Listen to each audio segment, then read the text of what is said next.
And what do you remember about scaling up? Do you remember sort of why that came panic. about? Yeah. I think that obviously scaling up coincided with obviously that first sort of winter, with the amount of samples that we were getting coming through, the introduction of the 96 barcode kit so that we could actually do more samples. And as well, obviously the transfer from the MinION when the GridION came actually meant that it was feasible for us to scale up at that point. Yeah, and we could suddenly run 5 libraries in parallel. Yeah. And I'm sure you both got very annoyed at me when I kept saying yes when we were asked if we could take more samples from more NHS sites. Definitely. Can we do this? Yeah, we could do this. But I think that's just the way research goes with sort of any organisations. You're always saying yes to something, and you're always sort of open for change. I think sort of a lot of the sort of NHS, lots of diagnostic labs, and that would struggle to sort of make those changes very quickly. Obviously, they are very restricted on sort of what they do, and they do things very well, but in a certain way. To be able to adapt that way, I think having the team that was dynamic as it was really helped with bringing those changes in so quickly. Yeah, absolutely. And also, we were kind of lucky in a lot of ways because we did have that time at the beginning to build a foundation of knowledge before we then had to scale up. So by that point, we were kind of well versed in what we were doing. So scaling up to the next step was more achievable. Yeah. And we were lucky actually that at some point we were able to hire 3 new members of staff. And then that really helped us to kind of coordinate who does what, because especially, as I'm sure people will know and find out, that the library prep is so intensive in terms of the barcoding and the A-tailing steps for the pipetting. So we would accept 2 people on that working in parallel. So one person would be doing all the preparation for the first dilution and the A-tailing, and then the second person would be preparing the barcoding, and that kind of really sped up that first section of the day and meant we could process samples more accurately because you're not overworking one person, and a lot more rapidly. And I think probably having those extra staff members come on board, it really helped to build the team up, because because obviously it was just the 2 of you in the lab and myself working from home, attempting to homeschool an 8-year-old while developing pipelines, bioinformatics pipelines, which that in itself was very difficult because it sort of hadn't been done before. It was very much being thrown together and pieced together from bits of Perl scripts and sellotapes and hopes and dreams, and just really hoping that this process would work. And I still remember, like you say, over the winter when we started on the HOKI project, the Hospital Onset COVID Infection Project, which had obviously a requirement for doing much more rapid throughput testing. We had to completely rehaul the entire pipeline for the bioinformatics.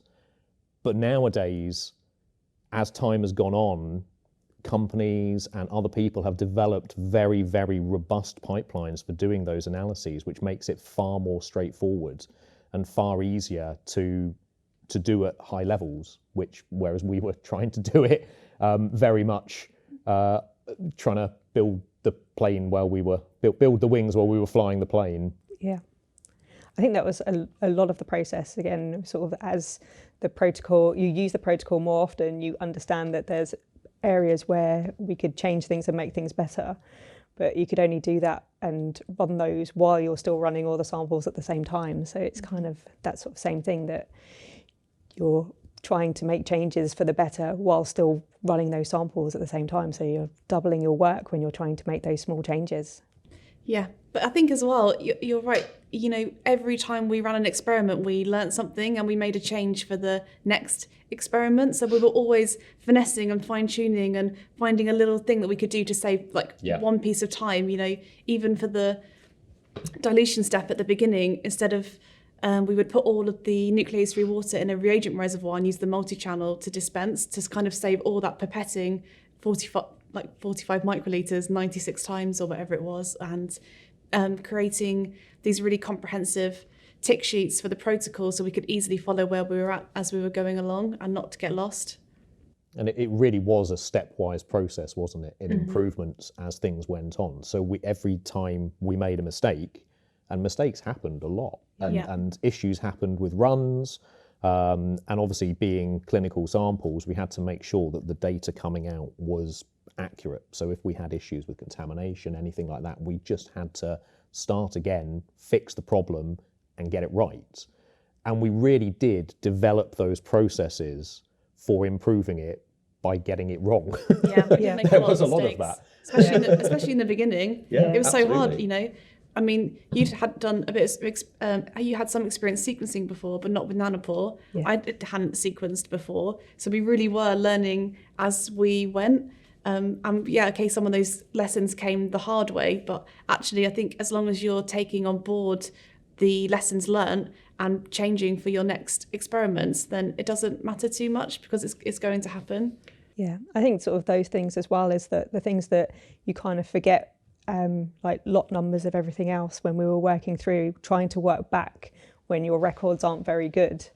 It's very difficult. So having really good records at the start, even though it might be time consuming and really onerous, that actually when something does go wrong, it's very easy to go back and find those where you've used the same reagent and you found out that it's not worked on all of them. You can find out, especially those very expensive reagents, what one is likely to be the cause of your contamination, then remove it. And it's that process that can really slow you down when you're constantly having sort of contamination issues. Yeah. Whereas that you don't necessarily have the money to keep on repeating experiments time and time again, or have the sample to do so. So it's having all the those, time when you're working with such a huge number, that became a real problem when the case numbers increased, because all of a sudden there was no room for error. If you made a mistake and had to rerun a library, there was no room. We were at maximum capacity.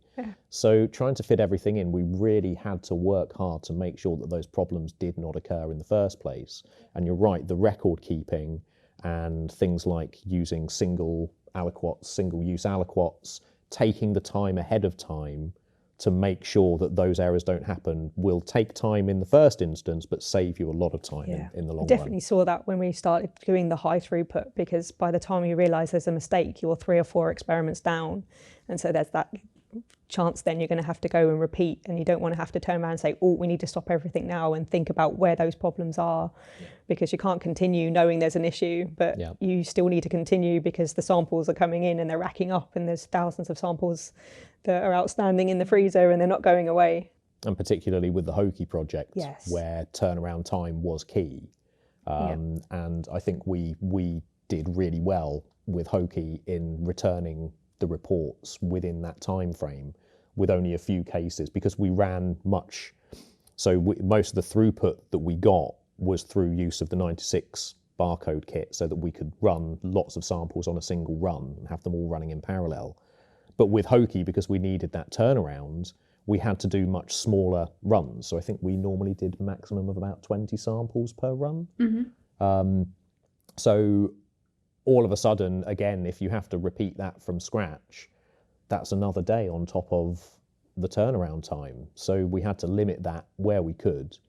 And really, I think one of the things was the team that we put together really helped with that. I think we were very, very lucky with the people that we had on the team, both the two of you and the fact that you'd had that time at the start to develop the process and to have that information to pass on.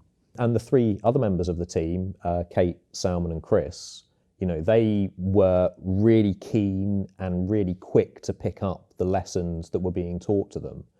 And I think having that team on board over that winter, without that, we wouldn't have been able to get to, I think we were running about 1,000 samples per week over that period.